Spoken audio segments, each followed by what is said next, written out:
โอ้วันแห่งความสุขหัวข้อในมื้อนี้แมนย่านแต่ต้องก้าวต่อไปย่านแต่ต้องก้าวต่อไปในจดบัญชีบทที่13ข้อ30ทรงกล่าวว่า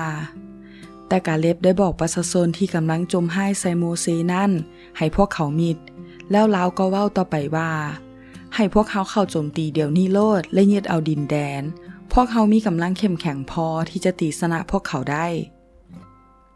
การใช้ชีวิตในต่างแดนข้าน้อยต้องมีความพร้อมอยู่เสมอในการยกย้ายเมื่อหนึ่งได้ขอคิดว่าการบ่ยกย้ายเฮ็ดให้พลาดโอกาสในการผจญภัยแม่นเลย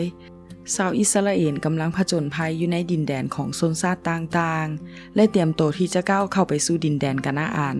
ซึ่งเป็นมรดกของพวกเขาเองเมื่อพวกนักสืบสอดแนม12คนกลับมารายงานถึงสิ่งที่ได้พบพวกเขาจะย้ายเต้นกลับไปทางเก่าหรือมุ่งไปทางหน้าก็ขึ้นกับคำเว้าของพวกนักสืบสอดแนมกาที่จะก้าวพวกนักสืบสอดแนม10คนรายงานว่าชาวเมืองนั่นใหญ่โตมีกำลังหลายมีชนชาติต่างๆซึ่งเป็นศัตรูกำลังท่าสู้รบเฮาบ่สามารถเข้าไปและชนะคนเหล่านั้นได้เพราะพวกเขามีกำลังหลายกว่าเฮาที่นั่นเป็นแผ่นดินกินคนชาวยิวย่านกว่าคนหลายกว่าที่จะเชื่อพระเจ้าผู้ให้พระสัญญา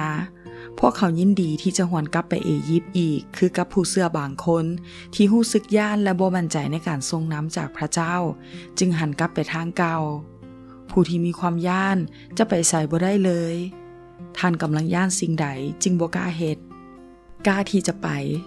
นักสืบสอดแนม2คนคือโยซัวกับกาเลบรายงานว่าให้พวกเขาเข้าไปโจมตีเดี๋ยวนี้โลดและยึดเอาดินแดนพวกเขามีกำลังเข้มแข็งพอที่จะตีชนะพวกเขาได้ที่นั่นเป็นแผ่นดินที่ดีเหลือเกินในจดบัญชีบทที่14ข้อ9ทรงกล่าวว่าอย่ากบฏต่อสู้พระเจ้าหยาเวเลยและอย่าสุย่านพวกเขาจะเอาชนะพวกเขาได้อย่างง่ายดายพระเจ้าหยาเวสถิตอยู่นำพวกเขาและจงทำลายบรรดาพาที่ปกปักรักษาพวกเขาให้สูญสิ้นไปหมดฉะนั้นอย่าสุย่านเลยผู้ที่มีความเชื่อจะบ่ลังเลใจที่จะเชื่อในพระสัญญาของพระเจ้าความจริงบ่เคยล้มเหลวและพระเจ้าบ่เคยตัวผู้ใดเลยวันนี้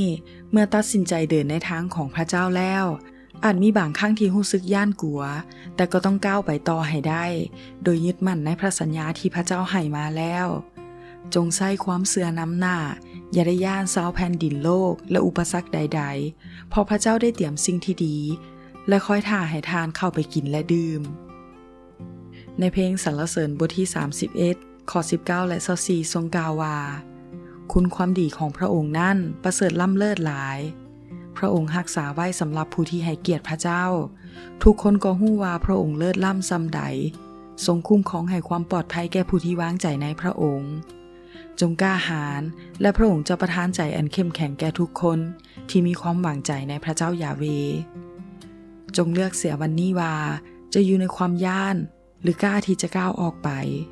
ขอพระเจ้าอวยพร